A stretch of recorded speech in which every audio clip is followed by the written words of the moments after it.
Today we're going to look at a quick review of writing equations of lines. And we're going to look at the three different types of equations that we have. So when we talk about equations of lines, we can have equations in standard form, which is ax plus by equals c. And this format is useful in finding our x and our y-intercepts.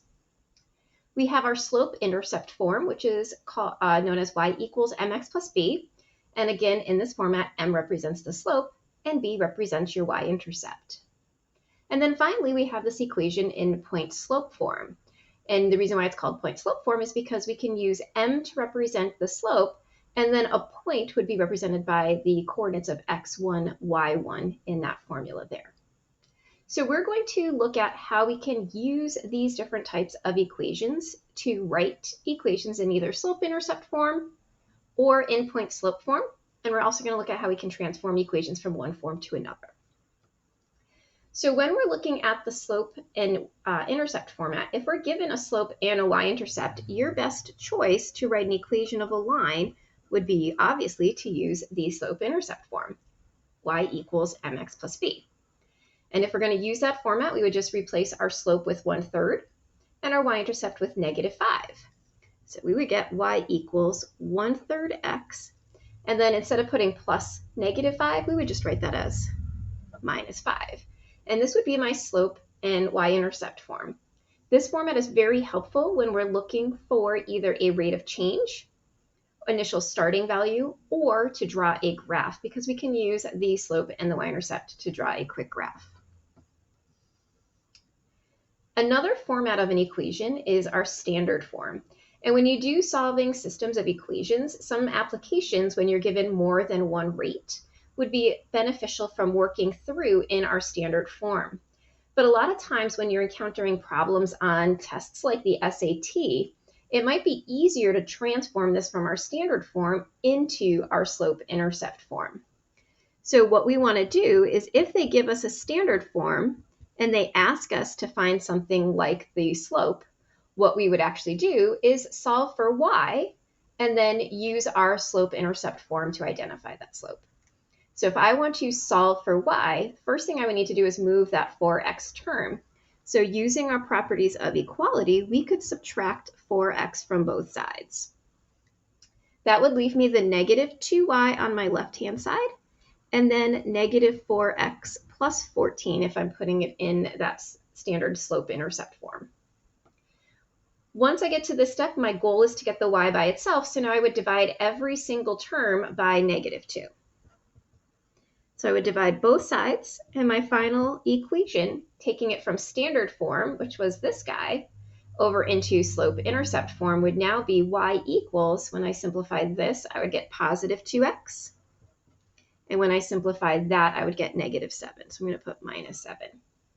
So from standard form, I could find my x and y-intercepts and draw my graph. Or I could rewrite it in slope-intercept form and then get my slope and y-intercept from that. When you're given a graph, the easiest way to write an equation of a line when given a graph is to use our slope-intercept form. You could look at your graph and find where it crosses the y-axis. Now this came out a little bit blurry as I printed it, so I'm just going to trace in my axes here. And we can see that it's crossing the y-axis at -1. So when I'm looking at my graph, I can find where my line crosses the y-axis, and that would become my y-intercept. So I would put b equals -1. And then I would use my meaning of slope as rise over run to get my slope from my graph. So if I go from this point, I want to go to another point on the line there. So if I look, I can see that this line is crossing again over here.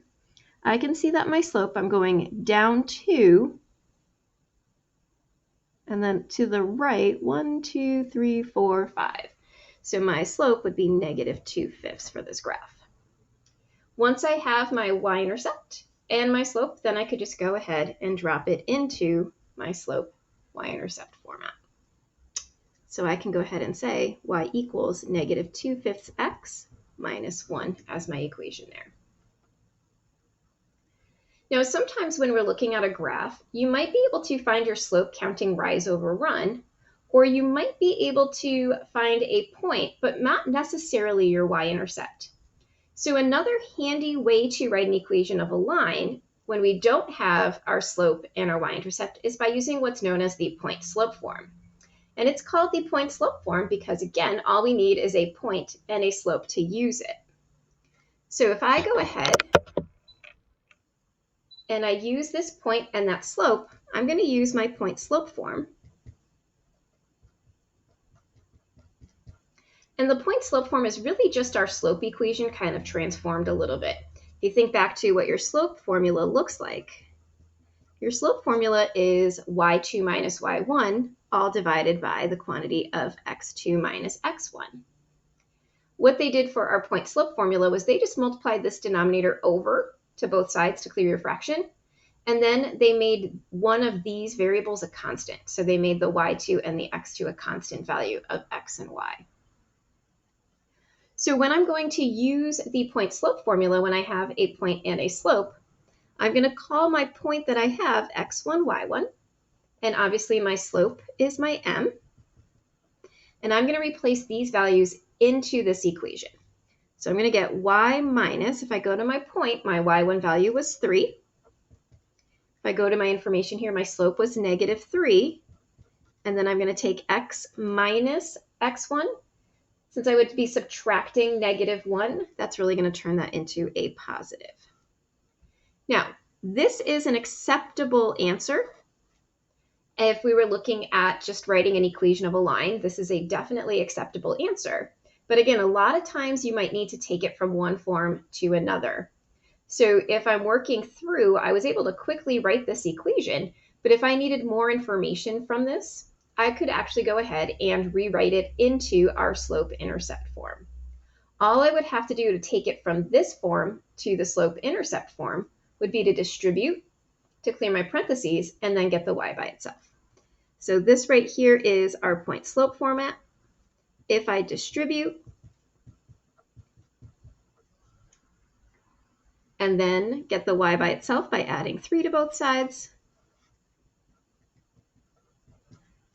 I would be able to write my equation this way. Even though these two equations look very different, they are representing the same exact line. If I were to go and graph those two equations, I would get the same exact picture. The points would all land on top of each other. This is just my point-slope format.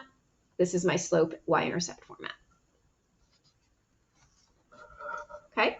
Now, lastly, one of the things that might happen is maybe you don't have a graph. Maybe you don't have a slope and a point. Maybe you end up with 2 points. So what we can do when we're given 2 points is we can write our equation. Normally what I do when given 2 points is I find my equation first by finding my slope, regardless of whether I'm going to use slope and y-intercept format or my point-slope format. I need my slope either way. So I'm going to start by finding my slope between those 2 points using my slope formula. So I'm going to take negative 13 minus negative 7, or negative 13 plus 7, and then 8 minus negative 4.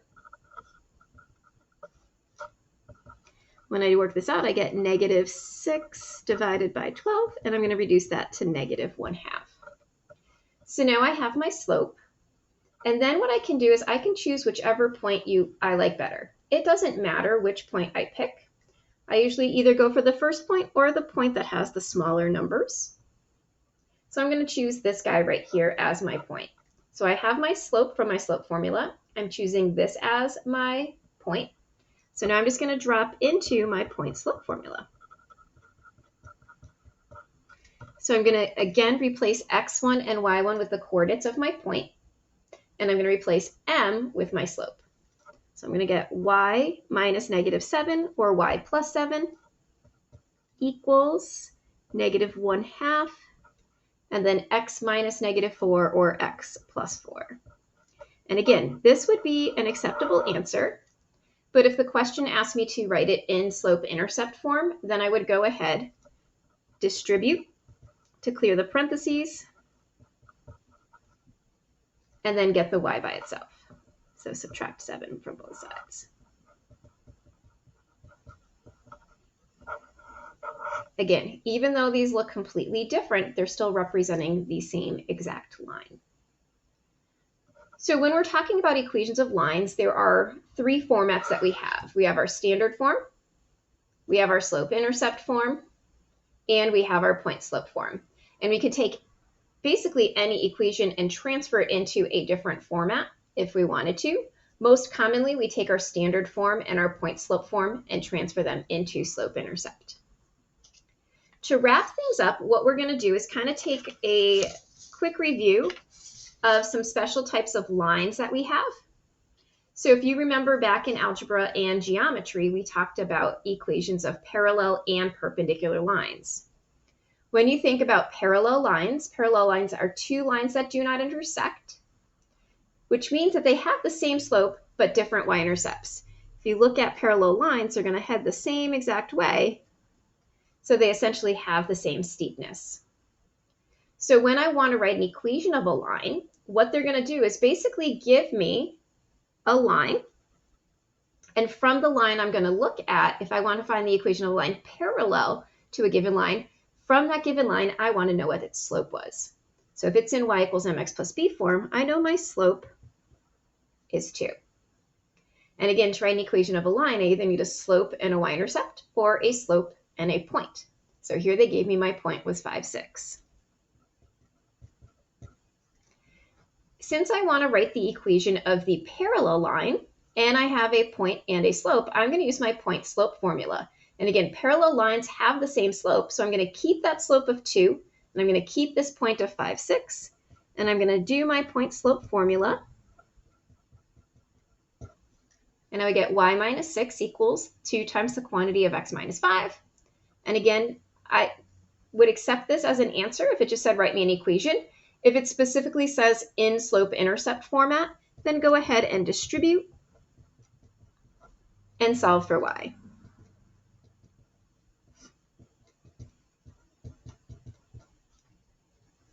So whenever we're writing equations of parallel lines, our original line will have a slope of 2, and our new line will have a slope of 2.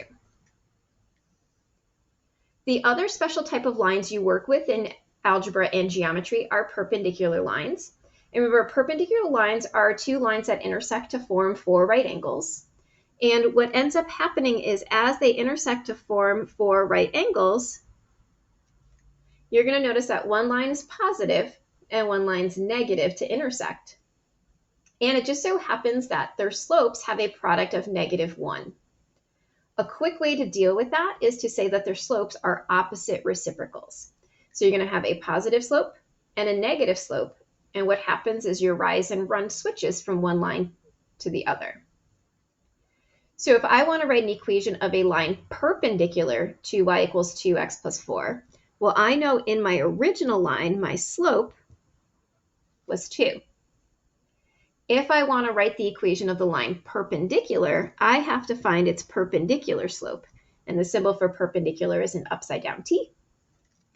So again, perpendicular slopes are opposite and reciprocals. So if this is positive 2, I'm going to switch it to a negative, and I'm going to flip that over to 1/2. So this is the slope I want to use to write my perpendicular line. And again, I need a slope and a point. So here I have that point 5, 6. So we would go ahead, and again, I'm just going to use my point-slope form. So y minus y1 equals my slope, and then x minus x1. Now again, if they just said write an equation and they didn't specify a format, this would be an acceptable answer. If the directions specifically say in slope-intercept form, then you're going to solve this for y. So we would distribute to clear those parentheses. So we'd get y minus 6 equals -1/2 x plus 5/2, and then we would add 6 to get the y by itself. So our final answer in slope-intercept form would be y equals -1/2 x. And then if we find a common denominator, that would give me 17/2 there. All right, so when we're working with equations of lines, anytime you have a point and a slope, whether you're looking at parallel lines and you're using the same slope, or perpendicular lines and you're using slopes that are opposite reciprocals, Whenever you have a point and a slope, it's going to be easiest for you to drop it into the point slope form, and then if necessary, transfer it over to slope intercept. If you have any questions, please let me know.